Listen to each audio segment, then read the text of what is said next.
Several types of bottle may be used for sampling. Glass, plastic, or aluminium containers are all suitable. Sampling from a tap or stand post. To draw a sample from a tap or a stand post, first wash your hands and clean the tap. Remove any attachments that may cause splashing and, using a clean cloth, wipe the outlet to remove any dirt. If the tap is leaking, it must be repaired before sampling. After cleaning the tap or spout, wash your hands again. Next, open the tap until it reaches its maximum rate of flow. Let the water flow from the tap for 1 to 2 minutes to clear the service line. Then close the tap. Now sterilize the spout. Sterilize it for a minute with a flame from an ignited cotton wool swab soaked in alcohol, or a gas burner or portable lighter. If the tap or spout is made from plastic, do not use a flame. Instead, wipe thoroughly with a solution of hypochlorite. Failing this, use an alcohol wipe. When you have done this, open the tap again, this time allowing the water to flow for 1 to 2 minutes at normal rate. Open the sterilized bottle carefully.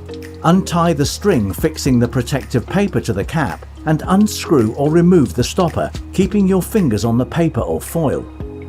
Whilst holding the cap and protective cover face downwards, so as to prevent entry of dust that could carry microorganisms into the bottle, immediately hold the bottle under the water jet and fill the bottle to the shoulder only. Leaving space in the bottle makes shaking before analysis easier. Turn off the tap, then replace the cap or stopper and refix the paper or foil to cover the cap again and tie it on with the string. Securely attach a label to the bottle or write on the bottle itself, giving the location, the time of sampling, the date and the sampler's name. Place it in a transport box and return it to the laboratory within 24 hours if stored in melted ice.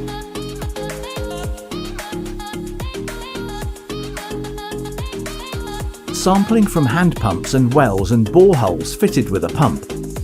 For wells and boreholes equipped with a pump, the pump should be operated for at least 20 to 30 minutes, depending on the depth and diameter of the borehole, to clear any standing water in a water column.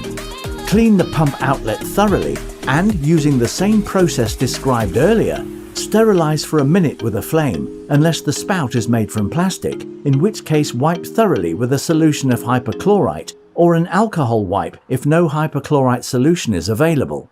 Operate the pump for a further 2 minutes and take a sample from the flowing stream of water. To protect the container from contamination, follow the same precautionary process you would use if drawing a sample from a tap. Sampling from an open well. To draw a sample from an open well, a weighted bottle or shallow sampling device may be used. First, with a piece of string, attach a clean and washed stone to the sterilized sampling container. Then attach the bottle to a longer length of clean string or wire rolled around a stick and tie this onto the first piece used to attach the stone to the bottle. The second length may need to be several meters long, depending on the distance from the surface to the water level in the well. Once the bottle is securely attached to the coiled string or wire, open the bottle. Lower the bottle, weighted down by the stone, into the well, unwinding the string slowly. Do not allow the bottle to touch the side of the well. Immerse the bottle completely in the water and lower it to the bottom of the well. Once the bottle is filled, rewind the string around the stick to raise the bottle. If the bottle is completely full when raised, discard a little to provide space for shaking prior to analysis. Process the sample in the same way you would do for a sample drawn from a tap. Sampling from a watercourse or reservoir. To draw a sample from a watercourse such as a river or a stream, or from a reservoir, first wash your hands thoroughly and carefully undo the bottle cap without touching the neck of the bottle to avoid possible contamination.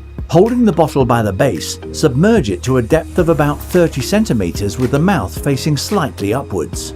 If there is a current, the bottle mouth should face towards the current. If there is no current, scoop the bottle away from your body. If the bottle is completely full, Discard some so that the sample can be shaken before analysis. Replace the cap or stopper carefully without touching the neck of the bottle. Sampling water from a water container. A sample from a water carrier's pot or bucket may be more representative of what is actually being drunk, so a sample should be taken from that as well. If the water is stored in the house, then the household container would also need to be sampled. Positive results showing contamination from a sample of the household container alone would indicate poor hygiene in the home and not that the original source of the groundwater is polluted. If a bottle can be immersed in the container, then a sample can be taken by fully immersing the sample bottle. If this is not possible, then a quantity of water can be poured from the container into the sample bottle. In both cases, the sample bottle should be clean and sterile. Wash your hands before collecting a sample.